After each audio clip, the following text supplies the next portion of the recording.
गुरु वशिष्ठ जी मणिपुर पर्वत की शोभा सुनकर राजा दिलीप से कहने लगे कि हे गुरुदेव, ये पर्वत कितना ऊंचा और लंबा चौड़ा था। गुरु वशिष्ठ जी कहने लगे, राजन, मणिपुर पर्वत 36 योजन ऊंचा, ऊपर चोटी के 10 योजन चौड़ा है, नीचे 16 योजन चौड़ा है। ये मणिपुर पर्वत हरिचंदन से सुशोभित है। इस पर्वत की कंदराओं वनों उपवनों में रहते हुए सदाचार्य भृगु जी ने दीर्घकालिक तपस्या की। एक समय महर्षि भृगु आश्रम में निवास, तभी उनके विशालधर पत्नी के पास आया। वो पर्वत के ऊपर निवास करता था। वह नीचे उतरकर आश्रम के शरण में आए। वह दोनों बहुत दुखी थे। दोनों ने ऋषि भृगु को प्रणाम किया, शांत हो गए। दोनों दुखी रहते। इस अवस्था महर्षि ने पूछा, है पुत्र, दुख को छोड़कर मन शांत, मुझे बताओ तुम्हें क्या हुआ। 7 सुरों वाली बीड़ा बजाने जिसके कर नारद जी प्रसन्न किया, नाना सुरों से नाद कर विजय कुबेर को प्रसन्न किया, अनेक प्रकार के नाच ताल शिवजी महाराज के अति प्रसन्न हो रोमांचित हुए। शिव उदारता रूप यौन स्वर की अप्सरा जैसे नहीं थे, कहा जैसे चंद्रमुखी स्थित, कहा मैं व्याघ्र मुख वाला, चिंता सदैव मेरे मन को जलाती। विद्याधर के ऐसे वचन सुनकर मैं तीनों लोगों की भूत भविष्य वर्तमान की दिव्य दृष्टा वाले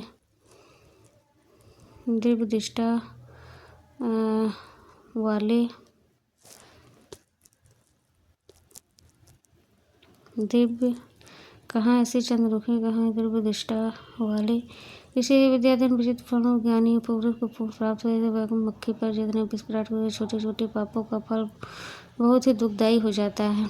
तुमने पूर्व जन्म में माघ के महीने में एकादशी को उपवास करके द्वादशी के दिन शरीर में तेल लगा लिया था, इससे तुम्हारा मुख व्याग की तरफ आरंभ हो गया।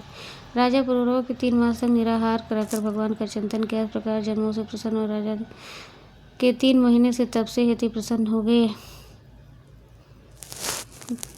से 7 जन्म प्रसन्न होने वाले भगवान राजा के 3 महीनों के तप से ही अति प्रसन्न हो गए और माघ मास की शुक्ल पक्ष की द्वादशी तिथि को भगवान ने स्वयं प्रकट होकर उनसे प्रत्यक्ष दर्शन दिए। उस समय सूर्य मकर राशि में था। उस समय भगवान वासुदेव बड़ी प्रसन्नता के साथ अपने शंख में जल के राजा को पवित्र किया।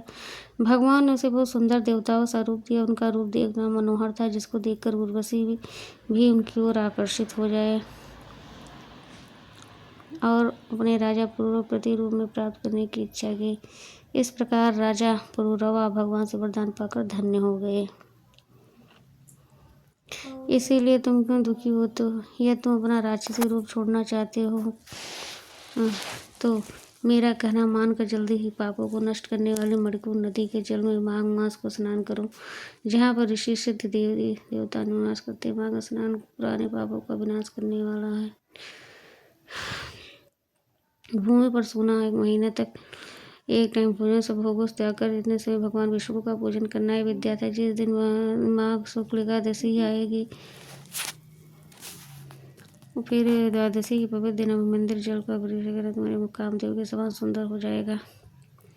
माघ सब व्रतों का एक है। सभी प्रकार के माघ स्नान सब मनोरथों को पूर्ण करता है। पाप दरिद्रता से बचने के लिए मनुष्य को सदा यत्र भाव माघ मास में स्नान करना चाहिए। माघ स्नान से लोक तथा परलोक सदा सुख पाता है। भृगु जी वचन सुनकर विद्याधर आश्रम में ठहर गया। माघ मास में भृगु जी के साथ ही विधिपूर्वक मणिपुर नदी में पत्नी सहित स्नान किया।